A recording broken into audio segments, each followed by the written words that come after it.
Hello guys! Ayan, ako ulit ang inyong Auntie Arlene. Ayan, so ang pag-uusapan natin ay ano at paano ba ang direct hired. Wow! Ang galing sumayaw at ang ganda. Ganyan ang mga dugong Pilipino. Disclaimer lang po sa iba, ang isinishare ko lang po sa inyo is based on my experience kung paano ako nakarating dito sa Singapore. Ngayon, kung iba yung pathway nyo, okay lang yon. Ang mahalaga para sa nakarating dito sa Singapore. Hard kasi guys is dito tayo direktang nag-apply sa Singapore. Hindi na tayo dumaan ng agency sa Pinas at sila yung naghanap na employer natin.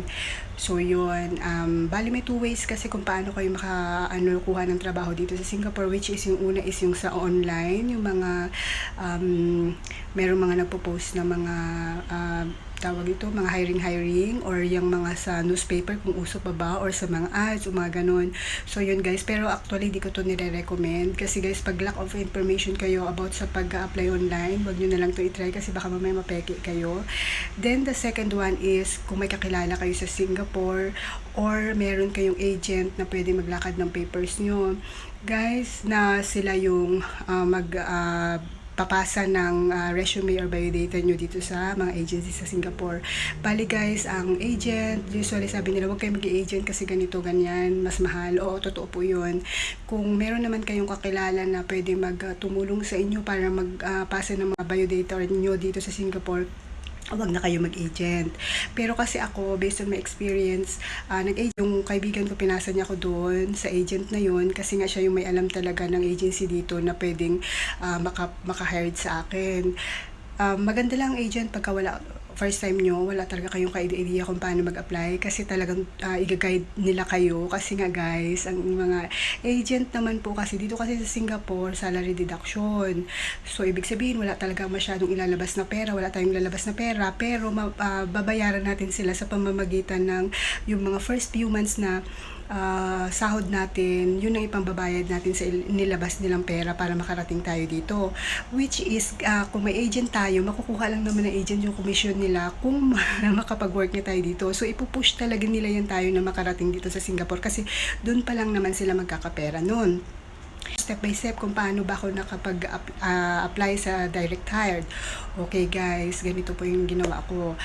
Yung di may agent na ako dito sa Singapore, ang ginawa niya sa akin is, kailangan guys may passport na kayo bago kayo, kasi ang passport guys, mga more or less 1 month nyo bago makuha. So, kailangan may passport na kayo. Niya ako, humingi siya ng 2x2 pictures ko na, lahat yun send via, WhatsApp. Kung pala guys, kung mag-apply kayo dito, dapat mag-download na kayo ng WhatsApp kasi via WhatsApp talaga ang palitan ng dito sa Singapore at saka yung agency na Singapore at saka yung communication nila sa atin pag nasa Pinas tayo.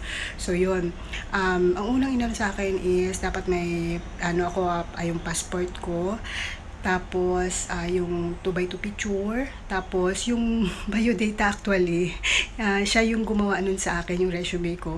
Hiningi lang niya sa akin yung mga information ko, yung mga basic lang talaga, as in yung kung ilang taon, anong height ko, may mga anak ba ko, kapatid, yung mga ganun, mga normal, kasi normal na so hiningi niya sa akin, siya na yung gumawa nun.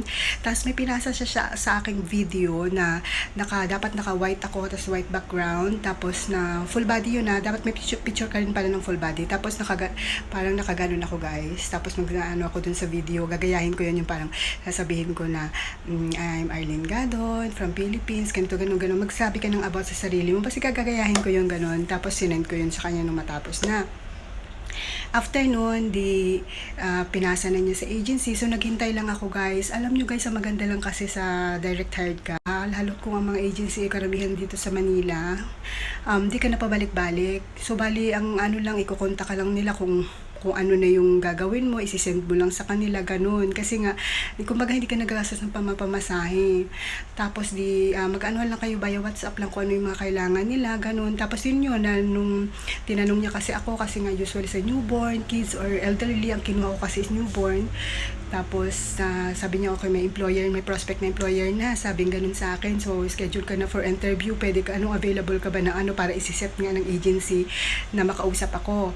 Yun, Kasi ng time na yun guys, may trabaho ako. Kaya yun din ang advantage pag direct hire ka. Hindi mo na kailangan pumunta-punta ng agency ng ano pa yung oras ng trabaho mo. Hindi na. Kasi kahit sa toilet lang naman, saglit lang naman yun. Kasi hindi, mga 20 minutes, tapos na yun naman yan. Kasi mga busy din. Hanapan na nila ako ng employer, yun, pinakausap ako sa employer.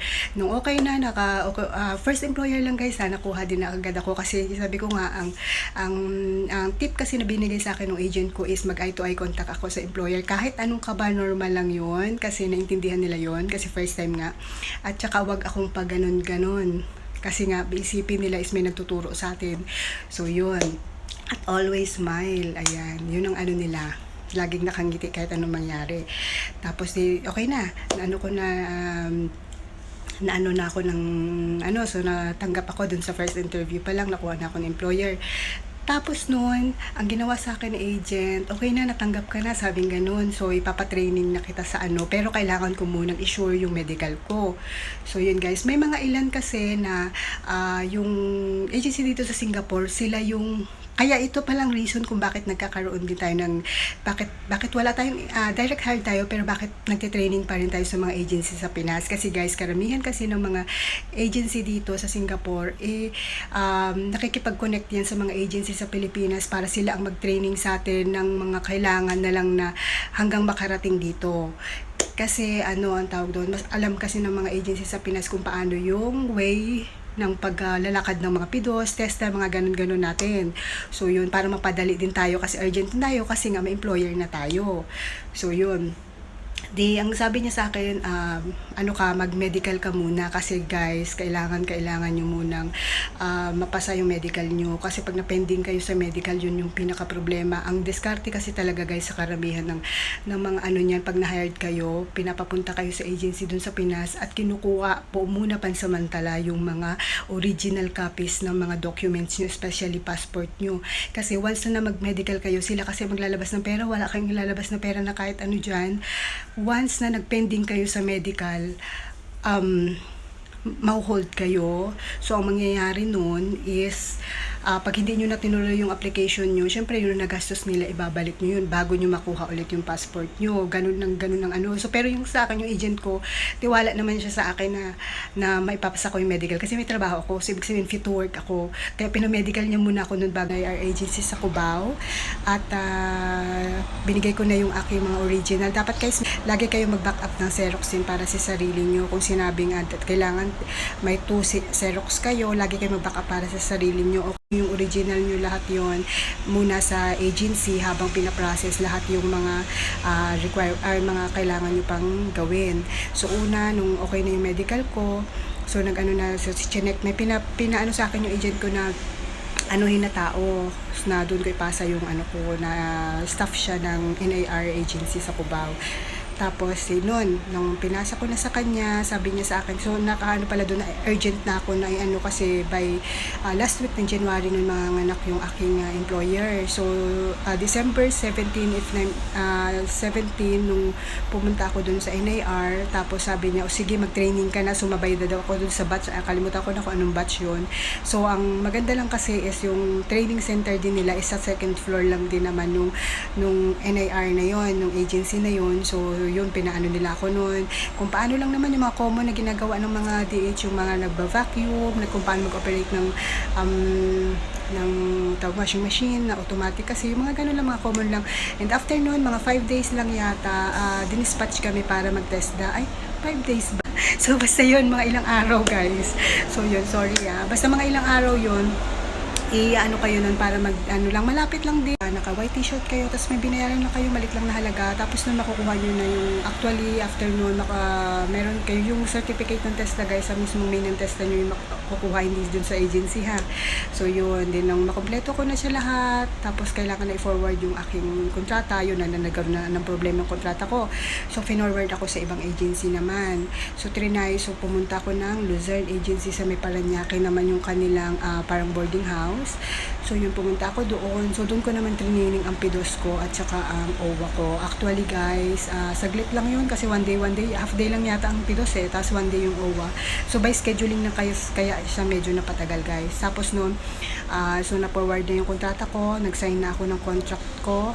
Pag-sign ko ng contract ko, kinabukasan na ng gabi flight ko na siya guys. Ganun siya kabilis guys. So yun, ganun lang kadali yung pag-process ng direct hire guys.